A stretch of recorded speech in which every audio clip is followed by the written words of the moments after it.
Hi, welcome to Marker Board Videos. My name is Nancy Foote. Today's video, part of our Math in Minutes series, is factoring polynomials. Factoring polynomials. So let's get started. When you factor polynomials, or you want to take the greatest common factor out of a polynomial, you first have to look at what you have. So we have 9s cubed and 6s cubed. And what you're doing when you factor out something, you're trying to figure out what these two things have in common. So just like when you find the greatest common factor and we use the upside down birthday cake method, we can do the exact same thing here. Let's start with the numbers first, not the variables, the numbers. So looking at 9 and 6, what number can you take out of both of those? Sometimes it's only one, but in this case I know I can take a 3 out of a 9 and a 3 out of a 6. 9 divided by 3 gives me 3, and I'm going to move my s cubed down.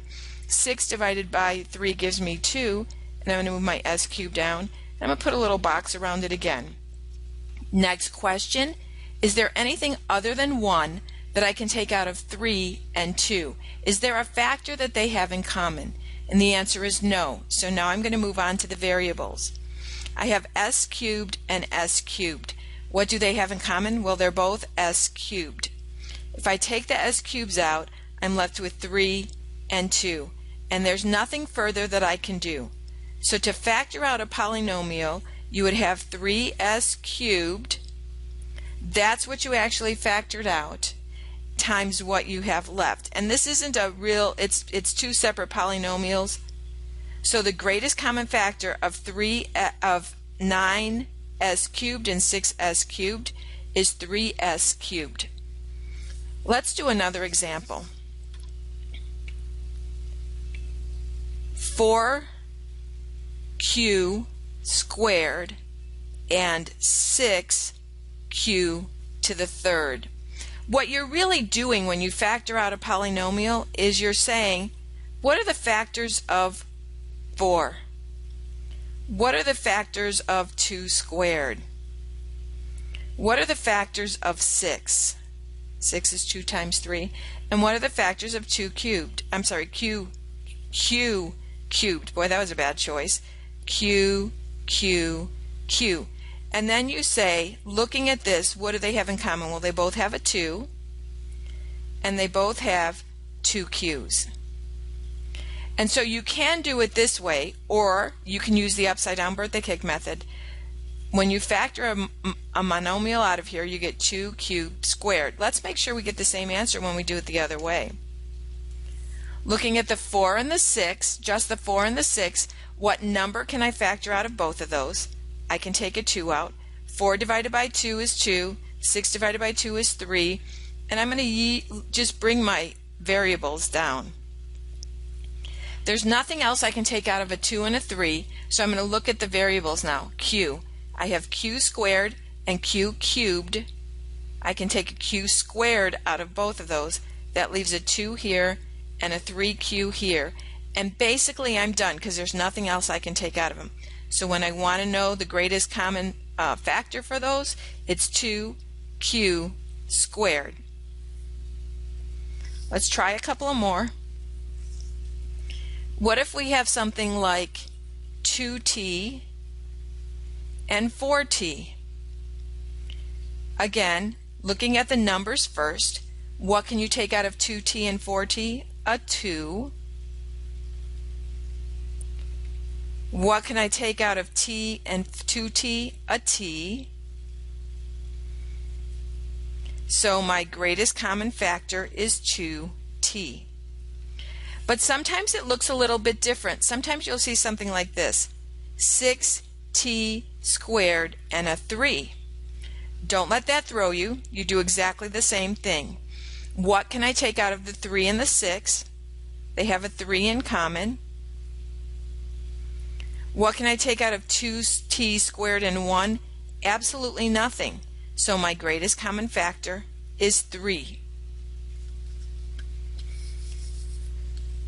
What if you have a long problem like 15 p to the fourth, 15 p squared, 4p 4p, let me move this over a little so we have a little more room, 4p, and let's say we have 5.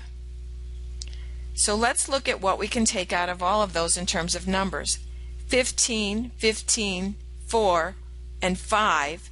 Well, 5 is a prime number, which means that the only factors of 5 are 1 and 5. Now the 5 works here and here, but there's no 5 in the factors of 4. So I can't take any number out of any of those. If I look at my variables, I have p to the 4th, p squared, p, that's good. I have p's all across the board, except for here where I don't.